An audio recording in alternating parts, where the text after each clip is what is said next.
రైతు అంటే ఒక ఖరీఫ్లో ఉన్నవాడే రైతు కాదు, రబీలో కూడా పండించిన వాడే రైతు.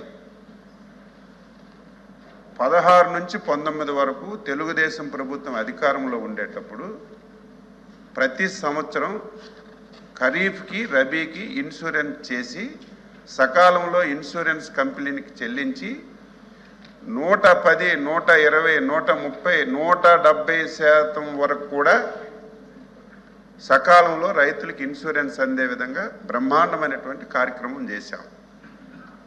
ప్రభుత్వం 2019లో వచ్చింది. ముందు ₹1 కట్టమన్నారు, తర్వాత అది కూడా కట్టొద్దు, ఉచితంగా మేము బీమా చేస్తామని చెప్పారు. ఇన్సూరెన్స్ కంపెనీలు అయితే సకాలంలో మనకి ఇవ్వటం లేదు. రాష్ట్ర ప్రభుత్వం నుంచి ఒక కంపెనీ పెట్టిస్తామని చెప్పి మబ్బి మాటలు చెప్పి ఊకదంపుడు ఉపన్యాసాలు ఇచ్చారు అధ్యక్ష. అదేవిధంగా 2019 తర్వాత అసలు అధికారులు చెప్పారా, ఆ ప్రభుత్వంలో ఉన్నటువంటి ప్రజాప్రతినిధులు కళ్ళు మూసుకున్నారా, కనీసం ముఖ్యమంత్రి దృష్టిలో పెట్టారో లేదో నాకు అర్థం కాని పరిస్థితి. 2019 తర్వాత అధ్యక్ష ఒక్క ఖరీఫ్కే ప్రీమియం చెల్లించారు తప్ప రబీకి ఒక్క సంవత్సరం కూడా ప్రీమియం చెల్లించలేదు అధ్యక్ష. ఎంత దారుణం!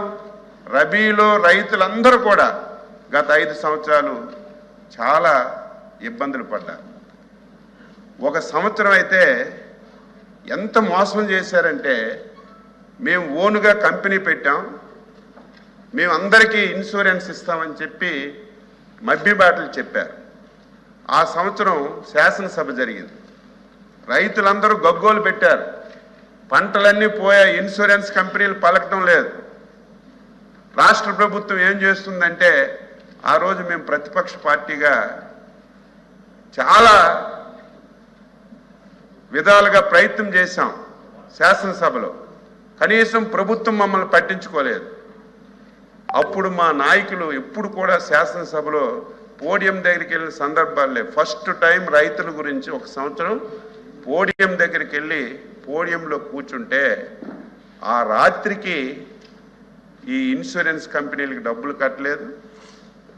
మనం పెట్టినటువంటి కంపెనీకి కేంద్ర ప్రభుత్వం నుంచి పెర్మిషన్ రాలేదని చల్లగా సావు కౌరు చెప్పారు అధ్యక్ష. అప్పుడు రైతుల నుంచి తీవ్రమైనటువంటి వ్యతిరేకత వస్తే ఆ ఒక్క సంవత్సరం రాష్ట్ర ప్రభుత్వం నుంచి డైరెక్ట్గా కొంతవరకు చెల్లింపులు చేశారు తప్ప ఒక్క సంవత్సరం కూడా రైతులకి సకాలంలో ఇన్సూర్ ఇచ్చే పరిస్థితి రాష్ట్రంలో ఎప్పుడూ లేదు.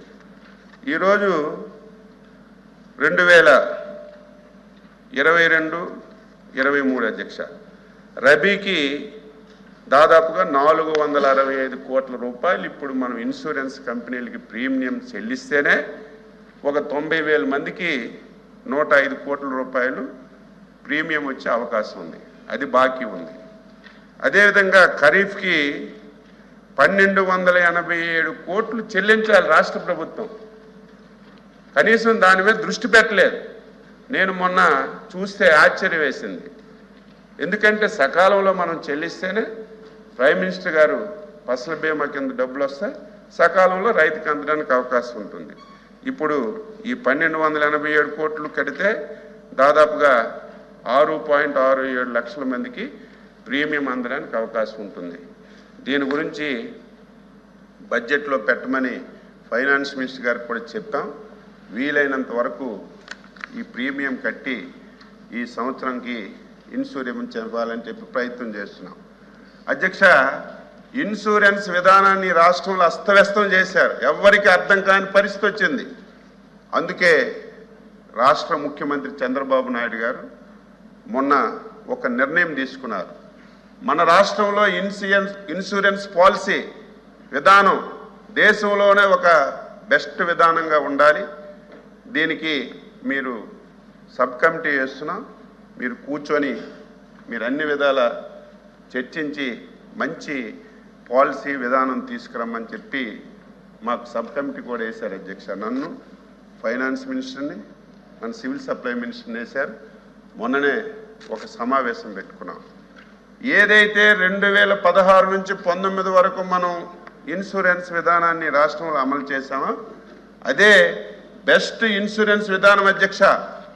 రైతులు ఉచితంగా కడతామని చెప్తున్నారు. 1 సంవత్సరం 1 పైసా ఇన్సూరెన్స్ రావడం లేదు. వాళ్ళకి మభ్య పెడుతున్నారు. రైతులు అంటున్నారు కనీసం మేము కట్టుకుంటాం, మాకు అవకాశం ఇవ్వండి. మీరు కడుతున్నారో లేదో తెలియదు, ప్రీమియం చెల్లిస్తున్నారో తెలియదు, పంటలు పోతే 1 పైసా రావడం లేదు అని తీవ్రమైనటువంటి ఆందోళన రైతులు చెందుతున్నారు. ఇప్పుడే మా రామ్ గోపాల్ రెడ్డి చెప్పినట్టుగా రైతులు ప్రీమియం కట్టడానికి సిద్ధంగా ఉన్నారు. మళ్ళీ ఆ విధానాన్నే తీసుకురావాలని పబ్లిక్ రైతుల కాంట్రిబ్యూషన్, ప్రధానమంత్రి ఫసల్ బీమా యోజన, రాష్ట్ర ప్రభుత్వం కలిసి ది బెస్ట్ పాలసీని మళ్ళీ తీసుకురావడానికి నిర్ణయం చేశాం. అయితే ఇంకొక ప్రశ్న వేశారు.